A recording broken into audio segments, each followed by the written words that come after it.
Welcome to another park video that I have here today. Today I'm going to be talking about the new hack a shack or hacking rule in the NBA, among other things. I'm probably not going to use the entire video on that, but I just want to start off with that because it's relevant right now.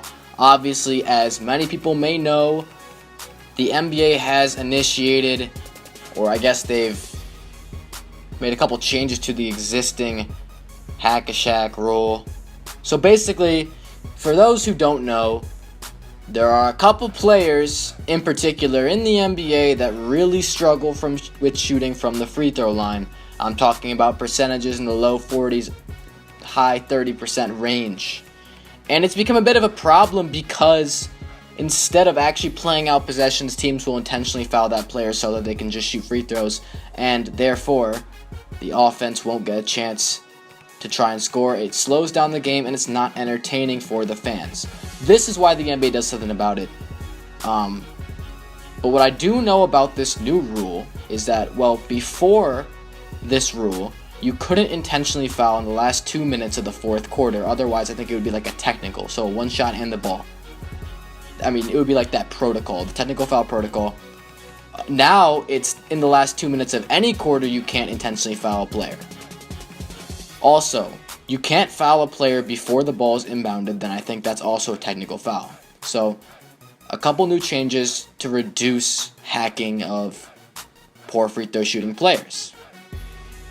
The third thing I heard about that I think is included in this is that you can't jump on another player's back. If you do, it's a flagrant foul. This makes sense because, well, that's just unsafe. It's not a basketball play, and people were doing it because it's hard to get a ref's attention off the ball sometimes. When you want to foul a player, you want to do it fast, and you don't want to make a big deal out of it, but if they can't see, you gotta go to drastic measures, and that means jumping on people, I guess. You know, we saw this from Nerlens Noel and Chris Paul last year, so it's a thing. It's been done a couple times, and the NBA's like, enough, no more of that. So next, I want to give my thoughts on this. And as a basketball fan, I'm a Bulls fan, and I do watch the NBA playoffs every year. The Clippers are usually in the playoffs. Actually, they're always in the playoffs. So I do get to see DeAndre Jordan take a lot of free throws. I usually record games. I don't usually watch them live because I don't have that much time in my hands. I like to watch all the gameplay, and I like skipping through the commercials because I don't have time for that. But if you ask me, I don't care because, I mean, there aren't any bad free throw shooters on the Bulls, so that no one really ever uses it for the Bulls. But the thing is that if I ever see that, it's like, okay, I'm just gonna fast forward. I don't really care. But I can understand how this might be frustrating. Nobody wants to see this. Nobody wants to watch free throws being shot all game long. That's not the same entertainment value that you get out of a basketball game. So, of course, that's bad. And you understand where the NBA is coming from, but this is that's the only reason why you can do this. Because I also have to, I agree with the inbounding rule. That makes sense. Right, okay, you can intentionally foul when the ball is being inbounded, or before. You can't jump on people's backs. Those two make sense, but I don't understand the 2-minute rule. Why does it have to be 2 minutes?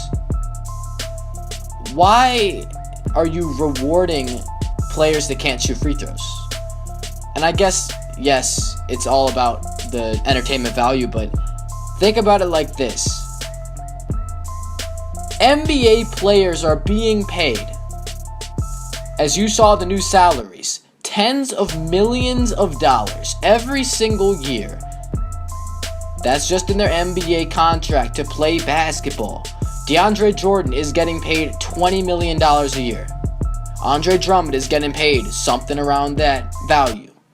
It doesn't make sense that you can reward them, that you can help them out because they can't make a free throw. How are you getting paid $20 million a year and you can't make a free throw?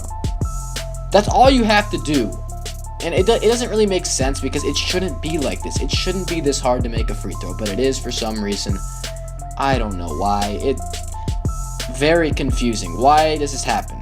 And there's no really clear solution for this, but in the end, I know it's not that easy. I know it's not that easy to just learn how to shoot free throws, because obviously you know DeAndre Jordan and Andre Drummond and Dwight Howard have been practicing their free throws a lot.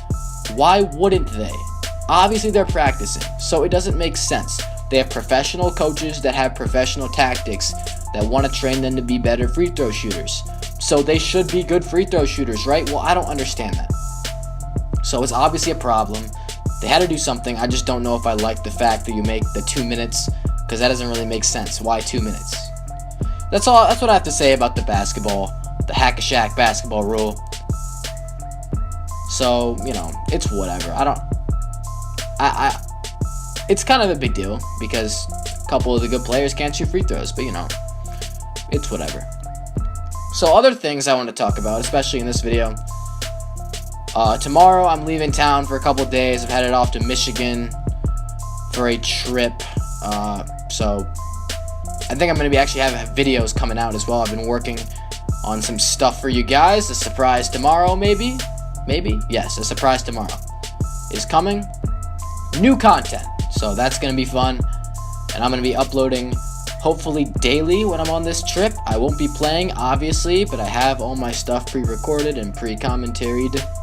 So I should be good to go. Yeah, and that's pretty much it. The Olympics, basketball Olympics, whatever. The basketball games, you know, exhibitions for the Olympics are starting soon. June 20th, or July 20th, excuse me, is the first game. And I know y'all like this this comeback effort in this game. This is a pretty crazy game. Please like, comment, and subscribe. I'm going to be excited for that stuff. I'm going to one of the games that's in Chicago for the Olympics. Or it's not for the Olympics, but it's pre-Olympics. Please like, comment, subscribe. Please suggest in the comments below. I'm out. Thanks for watching, y'all. Peace.